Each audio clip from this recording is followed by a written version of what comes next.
ಎಲ್ರಿಗೂ ನಮಸ್ತೆ. ಕನಸಿನ ಪಯಣ ಯೂಟ್ಯೂಬ್ ಚಾನೆಲ್ಗೆ ತಮ್ಮೆಲ್ರಿಗೂ ಕೂಡ ಸ್ವಾಗತ. ನಾನು ಕೂಡ SSC ಎಕ್ಸಾಮ್ಗೆ ತಯಾರಿ ನಡೆಸ್ತಾ ಇದ್ದೀನಿ. ನನ್ನ ಜೊತೆಗೆ ಯಾರೆಲ್ಲ SSC ಎಕ್ಸಾಮ್ಗೆ ತಯಾರಿ ನಡೆಸ್ತಾ ಇಂಗ್ಲೀಷಲ್ಲಿ ವೊಕ್ಯಾಬ್ಲರಿ ಪಾರ್ಟಲ್ಲಿ ವೀಕ್ ಇದ್ದು ಹೇಗೆ ಬ್ಲ್ಯಾಕ್ ಬುಕ್ನ ನೆನ್ಪಿಟ್ಕೊಳ್ಳೋದಪ್ಪ ಅಂತ ಅಂದ್ಕೊಳ್ತಾ ಇದ್ರೆ ನಾನು ನಿಮಗೆ ಅದನ್ನು ಕನ್ನಡದಲ್ಲಿ ಅರ್ಥ ಮಾಡಿಸೋಂಥ ಪ್ರಯತ್ನವನ್ನು ಮಾಡ್ತೇನೆ. ನಿಮ್ಗೆ ಇಷ್ಟ ಆದರೆ ನೀವು ನನ್ನನ್ನು ಫಾಲೋ ಮಾಡ್ಬೋದು. ಇವಾಗ ನಾನು ಇಡಿಯಮ್ ಮತ್ತೆ ಫ್ರೇಸಸ್ ಅಲ್ಲಿ 200 ರಿಪೀಟೆಡ್ ರಿಪೀಟೆಡ್ ವರ್ಡ್ಸ್ ಅನ್ನ ಓದ್ತಾ ಇದ್ದೀನಿ.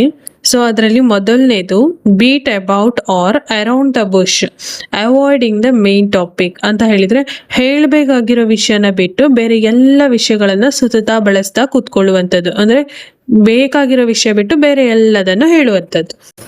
Second word spill the bean disclose the secret accidentally ಅಂತ ಹೇಳಿದ್ರೆ ಗೊತ್ತಾಗದೇನೆ ನಿಜವನ್ನ ಹೇಳ್ಬಿಡುವಂಥದ್ದು, ಸೀಕ್ರೆಟ್ಸ್ ಅನ್ನ ಬಿಟ್ಕೊಡುವಂಥದ್ದು. Third word cost and arm and leg very expensive ಅಂತ ಹೇಳಿದ್ರೆ ತುಂಬಾ ಬೆಲೆ ಬಾಳುವಂಥದ್ದು, ದುಬಾರಿ ಆದಂಥದ್ದು. Fourth once in a blue moon ಅಂತ ಹೇಳಿದ್ರೆ ರೇರ್ಲಿ ಆ್ಯಂಡ್ ಫ್ರೀಕ್ವೆಂಟ್ಲಿ, ಹಾಗಂತ ಹೇಳಿದ್ರೆ ಯಾವಾಗಲೂ ಒಂದೊಂದ್ಸಲ, ಅಮಾವಾಸ್ಯೆಗೊಂದ್ಸಲ, ಹುಣ್ಣಿಮೆಗೊಂದ್ಸಲ ಅಂತಿರಲ್ಲ ಹಾಗೆ. Face the music to accept the punishment for mistake ಅಂತ ಹೇಳಿದ್ರೆ ಯಾವುದೋ ಒಂದು ತಪ್ಪನ್ನ ಒಪ್ಪಿಕೊಂಡು ಶಿಕ್ಷೆಯನ್ನ ಪಡ್ಕೊಳ್ಳುವಂಥದ್ದು. ಎಕ್ಸೆಪ್ಟ್ ದ ಬ್ಲೇಮ್ ಅಂತ ಕೂಡ ಹೇಳ್ತಾರೆ, ಅಂದ್ರೆ ಯಾವುದೋ ಒಂದು ತಪ್ಪನ್ನ ಒಪ್ಕೊಳ್ಳುವಂಥದ್ದು.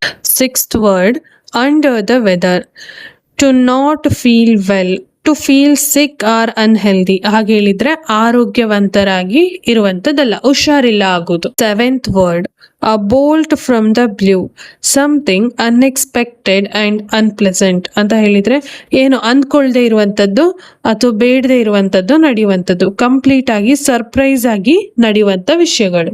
Eighth word bury the hatchet to make peace ಅಥವಾ ಎಂಡ್ ಆಫ್ ದ ಕ್ವಾರಲ್, ಜಗಳಗಳನ್ನ ಕೊನೆಗೊಳಿಸುವಂಥದ್ದು. Ninth word wild goose chase a worthless hunt or chase ಅಂತ ಹೇಳಿದ್ರೆ ಬೇಡದೆ ಇರುವಂತ ವಿಷಯಗಳ ಹಿಂದೆ ಹೋಗುವಂಥದ್ದು. At the 11th hour at the very last moment ಅಂತ ಹೇಳಿದ್ರೆ ಕೊನೆಯ ಕ್ಷಣದಲ್ಲಿ ಪ್ರಯತ್ನಗಳನ್ನ ಮಾಡುವಂಥದ್ದು. Blow one's own trumpet ಅಂತ ಹೇಳಿದ್ರೆ ಪ್ರೈಸ್ ಒನ್ ಸೆಲ್ಫ್, ತಮ್ಮನ್ನೇ ತಾವು ಹೊಗಳಿಕೊಳ್ಳುವಂಥದ್ದು. ನಿಮ್ಗೆ ಇಷ್ಟ ಆದ್ರೆ ಸಪೋರ್ಟ್ ಮಾಡಿ, ನಿಮ್ ಸಪೋರ್ಟ್ನ ನೋಡಿ ನಾನು ಕಂಟಿನ್ಯೂ ಮಾಡ್ತೀನಿ. Thank you.